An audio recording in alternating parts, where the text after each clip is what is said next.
Fala, meu povo, aqui quem vos fala é o professor Felipe Lacerda do canal História para quem tem pressa.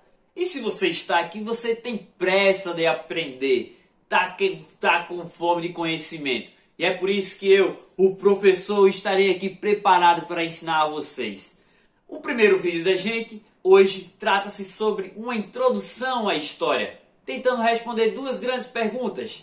Essa pergunta é simples e é a seguinte: o que é história? A segunda pergunta: para que ela serve? E se você sabe, responde aí nos comentários antes que eu responda aqui no vídeo. Mas se eu responder e depois você comentar, beleza. Você só diz aí qual foi a sua nova perspectiva diante do que foi exposto aqui. Belezinha? Sem mais delongas, vamos para o nosso primeiro vídeo. Para falar o que é história, nós precisamos refletir sobre a etimologia da palavra. O que é que significa história? A palavra história, ela deriva de uma palavra grega, histo, que significava investigar, né, conhecer. E esse é o trabalho do historiador, ou isso é o que a história tenta se debruçar, através de uma investigação, chegar ao conhecimento, ao conhecer aquilo que é a verdade ou o fato. Belezinha? Mas a história é ciência, minha gente. Sabem dizer se a história é ciência ou ela é uma simples matéria que a gente estuda para não ficar burro? E aí, o que vocês acham? A história, de fato, ela é ciência, mas ela só se torna ciência no século XIX. Após a escola dos análises e outros movimentos históricos, ela se torna, de fato, uma ciência. Mas antes, a história era meio que conservadora. Por quê? Ela ligava-se ao fato e aos grandes feitos. Isto é, ela só se remetia aos grandes heróis e aos seus feitos. Por exemplo, se você já assistiu a série Vikings, tudo que é documentado, mesmo que documentado não relatado, mesmo que de forma oral, depois da batalha, é as histórias. Bjorn de Ironside, porque eles não se feriu na batalha e aí saem um contando a outro que ele é o cara de ferro. Percebem? Outras séries como Ash, como Game of Thrones, demonstram como eram feitas as histórias, né? De base oral e relatando os grandes feitos dos grandes heróis, gladiadores ou feitos de governantes. E é assim que às vezes a gente é acostumado a estudar na escola, né? Vamos estudar história do Brasil, Dom Pedro, Pedro Álvares Cabral, da América, Cristóvão Colombo, e a gente acaba esquecendo dos comuns.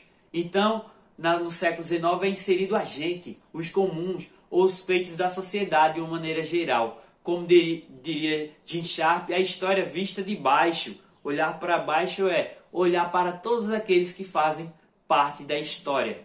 Porque a história é a ciência dos homens no tempo, iria definir Mark Bloch no seu livro Apologia do Historiador. Percebem? A história é a ciência, porque ela tem um método de pesquisa. Antigamente, lá na Grécia, com Heródoto, que era considerado o pai da história, a história só poderia ser factual, documentada pelo aquilo que era visto, ou aquilo que era relatado na hora H.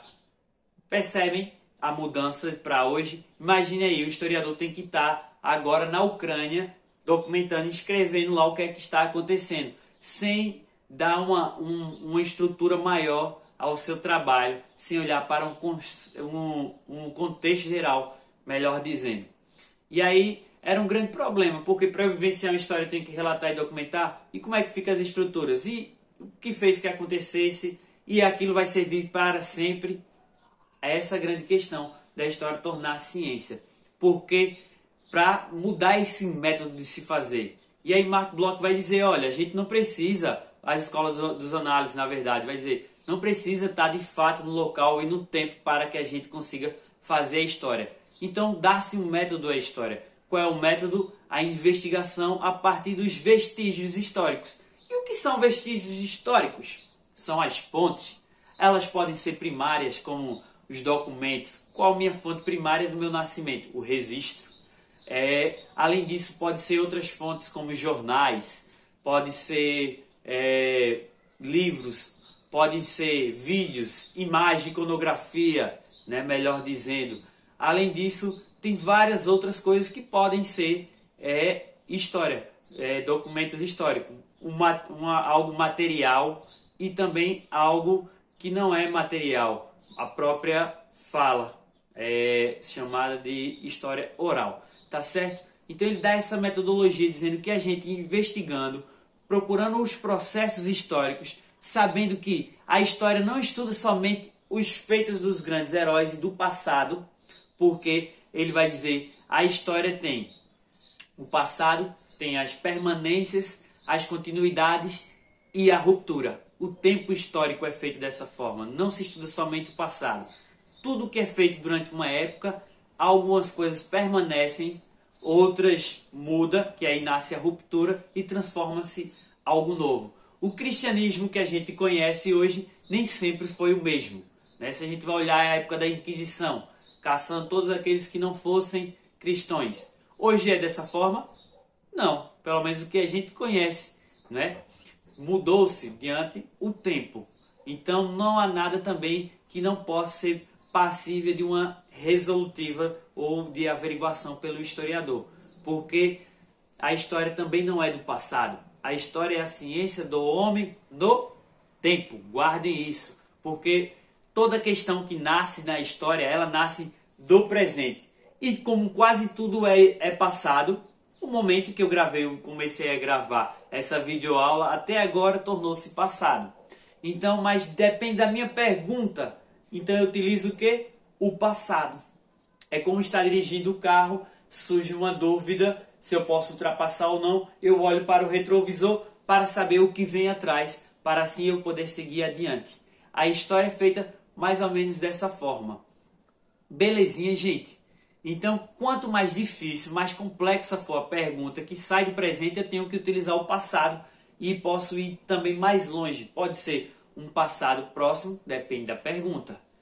Se eu vou perguntar a você como é que surgiu o Estado, não consigo responder investigando o ano de 2022. Terei que voltar à Revolução Francesa para estudar como nascem os Estados modernos, tá certo? Absolutistas.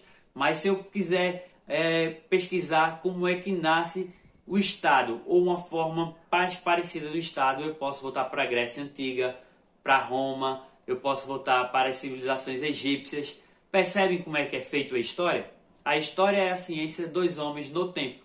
Porque, voltando também a essa palavra homem, não é do homem, de uma pessoa só, do grande herói ou do grande feito, e sim de todos, pois nós somos seres históricos. E a história serve para isso, para despertar a nossa consciência histórica. Peter Burke iria dizer o seguinte: nós estudamos histórias para que a gente lembre a sociedade aquilo o que ela quer esquecer, ou que se deixa esquecer. Né? Várias coisas que acontecem no nosso dia a dia não é mera coincidência. O governo sabe manipular a história. Então, se ele deixa que algum evento, algum momento histórico que é pertinente para que você saiba, para que você se torne uma pessoa mais consciente e possa se rebelar com ele, ele pode acabar escondendo. E a missão do historiador é fazer com que a história ela não seja esquecida, a memória, seja ela de um povo, de uma pessoa, de um bairro, de uma rua, ou até mesmo de uma sociedade mais ampla, ou de um país. Então a história, ela no total é a história de todos aqueles que fazem parte de um local, de uma época e de um tempo. Por isso, a história, dizia Mark Bloch retomando, é a ciência do homem no tempo. Belezinha? Vamos para o próximo passo. Então, partindo para a segunda questão, que já foi meio que respondida, né? A história, ela serve para que nós nos compreendemos como seres históricos, né? Dotados de uma consciência na qual a gente pode nos conhecer, saber de onde eu vim, para que estou aqui e para onde vou, né? Dar uma perspectiva para o nosso futuro, nossa civilização. Também não esquecendo que a história ela serve também para conservar uma memória na qual uma sociedade tenta esquecê-la. Então, jamais não se reconheça como um ser histórico. Você é ser histórico, você faz parte da história, não é? Se eu retirar você da sua família, todos sentirão falta, por bem ou por mal. mas saberão que aquilo que você fez proporcionou e mudou algo dentro da sociedade, do local em que você está inserido. Belezinha? Espero que tenha gostado do nosso primeiro debate.